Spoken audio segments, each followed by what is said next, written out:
For today's video guys ay back to fishing nga tayo. Titignan natin kung may mahuhuli tayo ngayong araw. Kaya tara na, matigin na natin to. Let's go!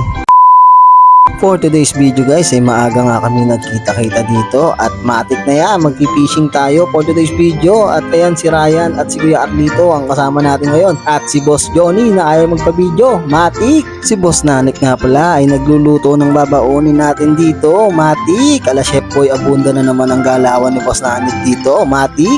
Isaw nga pala ng manok ang babaonin natin for today's video, matik na yan, food trip na naman. At shoutout nga pala sa dalawang pamangking ko na naglalaro dito sa Alsada, kay Jairo Saleriano at kay Yuril Awit, matik. Dahil nga nakaluto na si Boss Nanik ng food trip natin agad-agad na nga aming sumugod at naglakad, matik. Lakad lang ng lakad at ayan na, grabe pagdating namin dito sa lawa napakaputik na agad ng daanan, ang bigat sa tsinelas, matik. Pagkatapos nga natin maglakad dito sa maputik na alsada dito naman tayo sa maputik na damo, matik. Lakad lang ng lakad. Habang naglalakad nga kami dito sa palayan nakita namin si Carl Kalabaw, matik.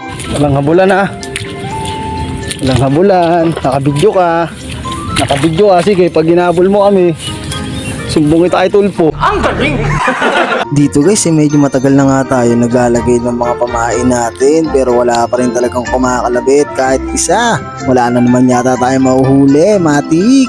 Sa sobrang tagal nga ng paghihintay namin wala pa rin kumagat kahit isa, kahit maliit, kahit ano, wala man lang kumalapit sa aming pamingwit. Kaya kakain muna kami, matik. Dito guys wala nga tayong malapagan ng pagkain natin. Kaya ito, hawak-hawak lang niyo ang bigs yung pagkain natin na yan. Papakin na natin yan. Tikman natin yung luto ni Boss Natek, matik. First bite, unang kagat, quality. Masarap naman talaga. Pinatuyo ang adobo ni Boss Nanek, matik. Alam niyo ba guys na masarap kumain sa gitna ng bukid tapos kasama pa yung mga tropa mo. Kahit kukunti lang yung pagkain nyo talagang quality. Kahit kukunti yan, talagang mapubusog kayo. Kaya kung may malapit na bukid sa inyo, try nyo na, pumunta na kayo, dalhin nyo na yung pagkain nyo, sa bukid kayo kumain, matik. At ayun na nga nangyari, grabe, seconds lang naubos na agad yung baon naming ice cream na flavor ay adobong isaw at napainom na nga si Boss Nanik ng tubig sa lawa, pero joke lang, matik. Pagkatapos nga namin kumain sumubok nga kami kung may mahuhuli kaming isda sa malalim na parte ng lawa, kaya heto na kami, lusong, matik.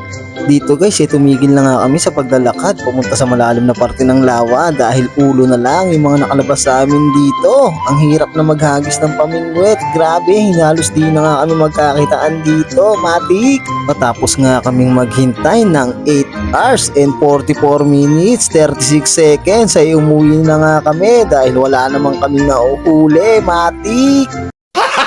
Bawi na lang tayo sa susunod. Maraming salamat nga pala sa oras nyo. Please like, follow, and share na lang ng page natin. Salamat, matik!